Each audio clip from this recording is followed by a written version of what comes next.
Welcome participants. We shall have a discussion on Unit 2 of your course on School Management and Leadership, Module 1.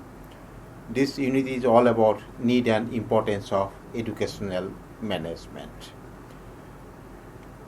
In this unit, we shall discuss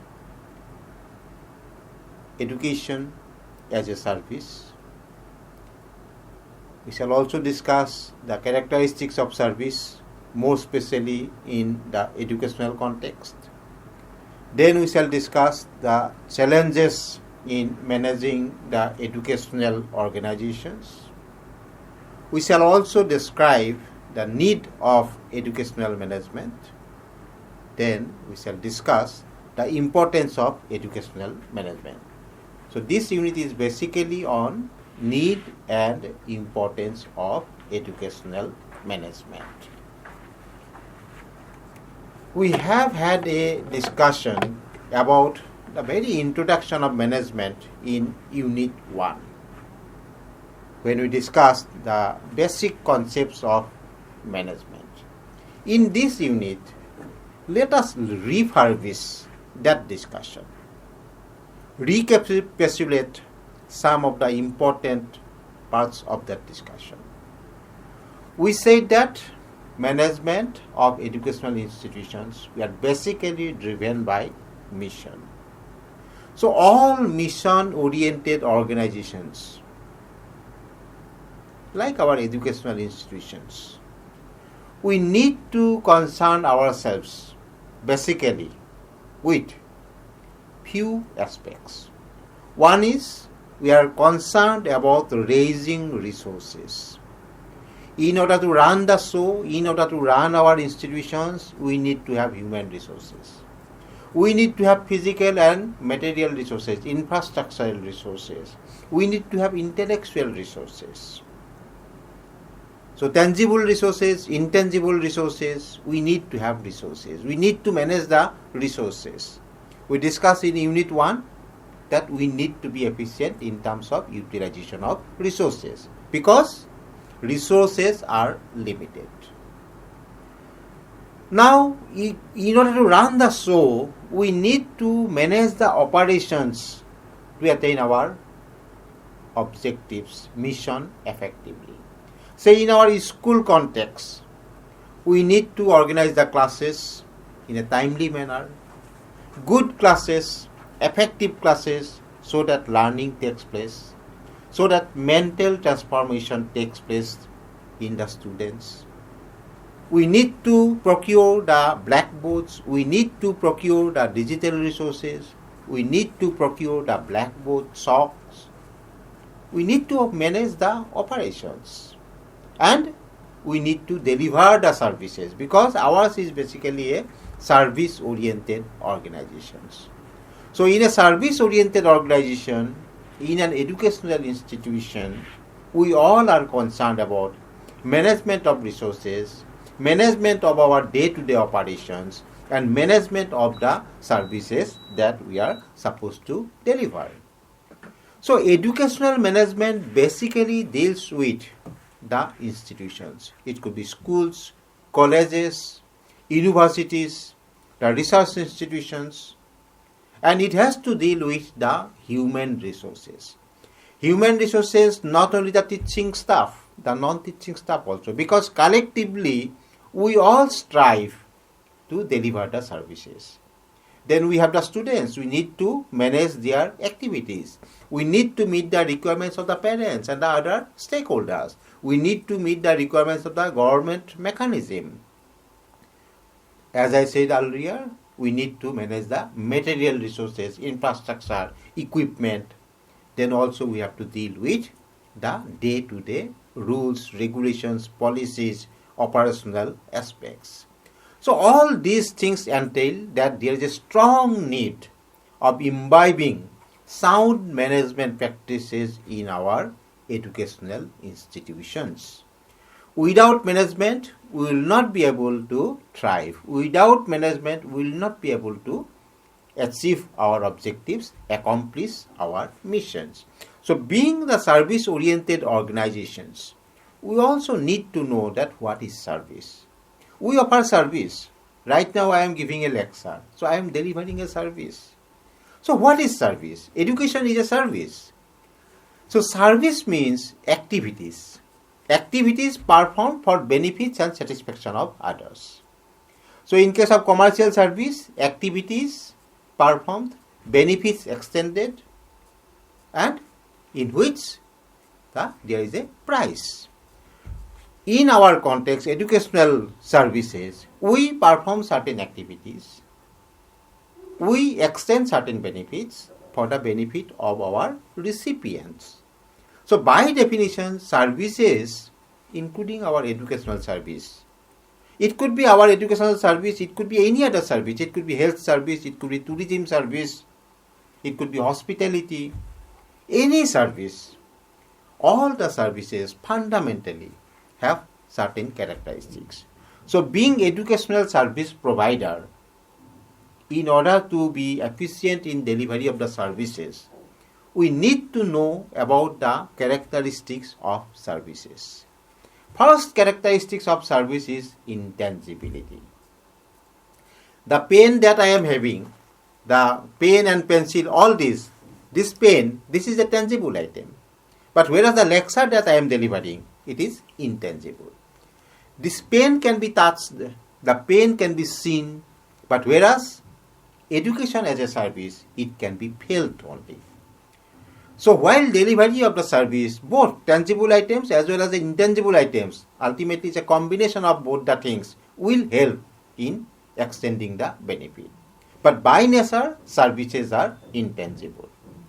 Then services are inseparable. You see, I am delivering a lecture.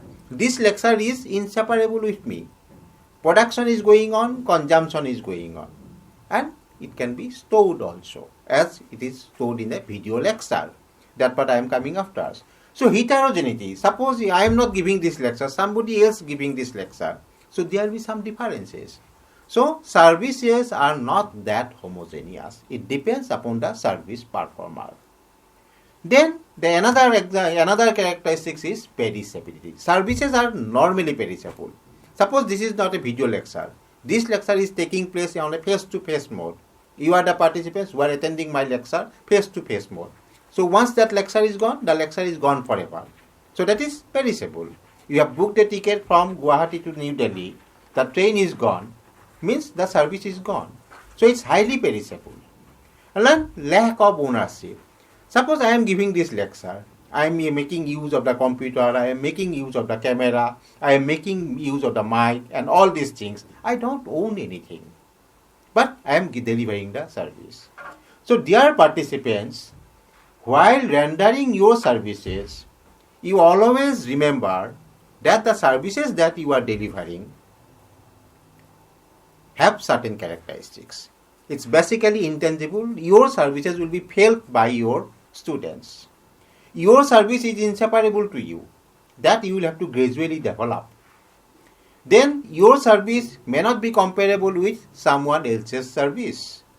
Both the service providers are different. Your age might differ, your experience will differ, your educational qualification will differ, the subjects might differ, plus the education as a service is perishable, but its impact will be long felt, and there is a lack of ownership. So all these things imply what?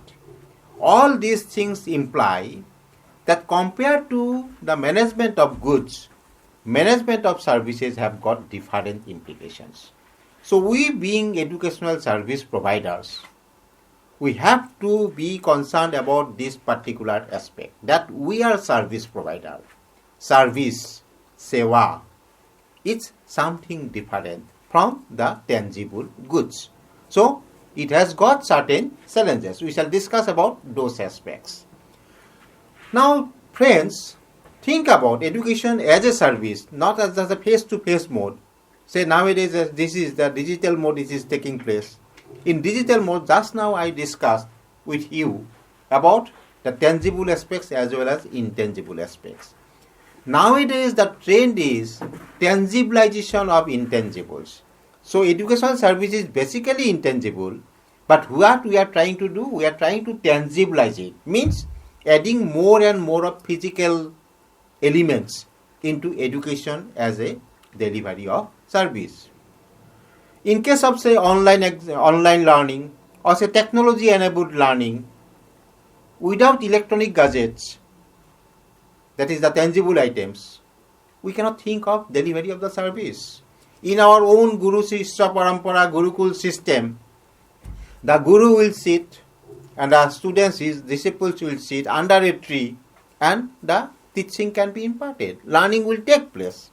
But in today's context, in case of online learning, in case of technology enabled open and distance learning, we cannot think of education as a service without the use of physical resources, without the use of technical gadgets. So when we talk about teaching learning through online mode, the mobile handset is required, the software service is required, the Wi-Fi is required, right? Otherwise there will be the issues of digital divide, right? The headphone will be required, lots of right technological equipment, electronic gadgets. So without tangibilization, we cannot think of service as such. So though intangibility is a characteristic of service, so what we are trying to do, we are trying to tangibilize it so that the services can be delivered across a wider spectrum. So education as a service, dear learners, dear friends, in conventional classrooms we can talk about chalk and talk, that approach. So that approach would be sufficient. And as I told you, in our Gurukul system, even without the chalk and talk also, the learning can be imparted. But education mainly implies the act or process of imparting or acquiring knowledge and skills. Though we may use the electronic gadgets, though we may use the state-of-the-art equipment, but education as a service, ultimately we will have to make a difference in terms of imparting knowledge and skills. That we cannot lose sight of that. So that's why it's very, very important. So in particular, we are interested in education as a service more in schools. Had it been colleges, universities, research institutions, the dimensions would be a bit different. But in case of schools, we need to be concerned about educational management from its own perspectives. So here the formal educational service is offered. And here the teachers are education service providers. And students are basically service consumers. They are the recipients who are supposed to be engaged in enlightening experiences for cognitive development in order to improve their ability, right? In order to improve their life skills, in order to improve their ability or competency over a period of time. You will not be having them for a very longer period of time. They will be there with you for a stated period of time. And during that stated period of time, we need to contribute whatsoever we can do so that we can help them in their mental processing. So all these aspects entail the complexities of managing education as a service. So it basically sensitizes us how difficult it is to manage educational service organizations. And that's why there is a need, that's why there is an importance of management in case of educational organizations. So management in educational organizations, educational management should strive to enable the right people to receive the right education from the right teachers at a justifiable cost under congenial learning conditions for student development. Dear friends, this particular statement is on the screen. You can go to the screen. You can go to the statement. And you see this statement has got certain components. What educational management is all about? It should strive to enable the right people. So, who is the right people? There will not be anyone to say, but we will have to find out these people, these right people, how to educate him. No two students are different. Like no two teachers are same. No two students are same. Each and every student is different. So each and every student, they are the right students. They are students. means they are the right student, and it's our responsibility to train them. So they have the right to receive the right education from the right teachers. Say in management we can say that the right person should be appointed for the right job at the right time at the right place. That is basically we strive for excellence, we strive for perfection. This statement sensitizes us about that. That how can we serve the right student to receive the right education from the right teachers, and all these things involve the managerial challenges. At the same time, all these things will have to be done at a very justifiable cost. We cannot afford to incur very high cost. And at the same time, it should be cost effective, and there should be the adequate learning conditions for student development. So education management basically implies, right, if we go for analyzing this statement further, as I have told you, this particular statement has got these components, right students. So if the students are behaving wrongly, we need to make them right. Right students, that is our responsibility. Right students. It does not mean that one student will have to be highly meritorious or like that. But if they are failing, how should we help them so that they can get through? Right students. Right education. Difficult to define, but in terms of the pedagogy, in terms of the curriculum, in terms of the other requirements, we define the right education. Then the right teachers means trained teachers who knows about the mental processing activities in the students' minds, how knowledge and skills can be transformed, can be imparted. Justifiable cost. As the school headmaster, as the principal, we are concerned about managing our cost, managing our resources. Then we need to create a congenial learning environment for the development of the student. So basically these 5 or 6 points summarize the entire essence of educational management or management in educational organizations. So dear friends, we have been discussing about need of educational management from the context of from the perspectives of the students, from the perspectives of knowledge, skill, right type of environment, etc. Now let us discuss the aspect from another perspective. We know about the human right, the Universal Declaration of Human Rights. We have also discussed about right to education. The Universal Declaration of Human Rights emphasizes that all human beings are born free, equal in dignity and rights. All humans are born free and are equal to dignity and rights. And that education shall be directed to the full development of the human personality and to the strengthening of respect for human rights and fundamental freedoms. So we should always be focused about this. We should not lose sight of this. Education should contribute in achievement of the larger purposes. So we all here, as mission-oriented organizations, we are striving to accomplish the missions. So we are concerned about the purposes like development of consciousness and cultural understanding. It should enlarge the world view of the students. It's through education we can enlighten them. We can enlighten them not only to have a perspective of the world view, also have an understanding of their own inner world within themselves, so that they can realize themselves, so that they can discover themselves. This is our responsibility. And these are all service. These are all mission. So in this context also we can say that management is essential in educational institutions. Without a sense of management, without having the purpose of management, we will not be able to do it.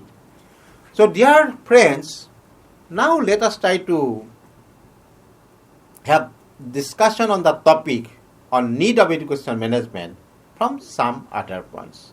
Management is essential in educational institutions. That's what we have been reiterating. So more specifically, we can articulate the need for educational management with the help of some points. First point is about achieving goals.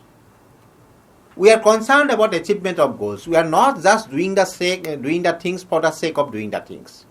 Activities are basically goal directed. We are concerned about achievement of goals. We set certain goals. We set certain goals that at the end of this, our students would be able to do this. We talk about the learning outcomes, achievement of the learning outcomes. We have to be concerned about the use of resources, as I discussed at the very beginning. We need to be concerned about productivity. Productivity means output, ratio of output to input. Whatsoever input we give, based on that input, we should be able to achieve more output. In management, in every science, 2 plus 2 is equal to 4. But in management, we say that 2 plus 2 is more than 4. Means the sum total of individual components will be greater than the totality of the individual components as such. So 3 or 4 teachers together can create miracles in a school. That is productivity.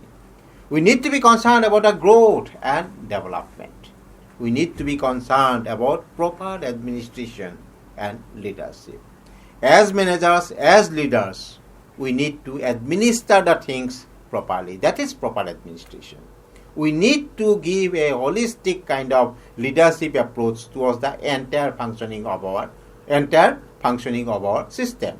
So to that extent, we need to be concerned about discipline. Otherwise, we will not be able to create the congenial learning environment that is a part and parcel of educational management. We need to have the right staff, proper staffing, both teaching as well as non-teaching, because without non-teaching assistants, we cannot think of running the entire show in an effective manner. It has to be with a holistic aspect. Each and everyone from bottom to top is part of the system. So, ability to adapt. Now that NEP has come, New Education Policy 2020, we need to adapt ourselves to the changing requirements. And we need to plan for the future. Because, as we discussed in Unit 1, essence of management is planning. And plans are nothing, planning is everything. Means we need to have adequate planning for the future. Otherwise, if we are always concentrating on the present and present only, we will not be able to meet the requirements of the future. So side by side, managing our existing operations, at the same time preparing ourselves for the future. That also education management sensitizes us. So dear friends, after being clear about the need of educational management, we can clearly articulate the importance of educational management. Educational management, it has a significant impact on economic prosperity. Not only in our school system of a geographical area. It could be our block, it could be our subdivision, it could be our district, it could be our province, state, it could be our country. Education helps in economic development. That has been repeatedly proved in history. Without making investment in human capital, no country can achieve long-term economic progress. Just physical progress will not help us. We need to have all-round development. So dear friends, in this context, we can talk about the Human Development Index. Human Development Index is a statistic. It's a composite index of life expectancy, education, mean years of schooling completed and expected years of schooling from entering the education system. So it's a function of life expectancy. Life expectancy at birth, say 60 years, 65 years, then how many years would be spent in education and future, and then per capita income indicators. So all these things basically, they have developed the index based on which the SDI is calculated, Human Development Index is calculated, and this is used to rank the countries in terms of human development. Dear friends, we all may be knowing that our neighboring country Bhutan has scored high in Human Development Index. We need to score high more and more in terms of Human Development Index. So in order to score more and more in Human Development Index, we need to be focused about our education. So as it implies, education is an important determinant of human development index of a given country.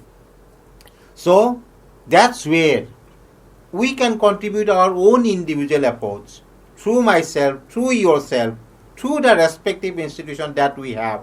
By that, we can contribute towards the achievement of the larger purposes, the macro level objectives.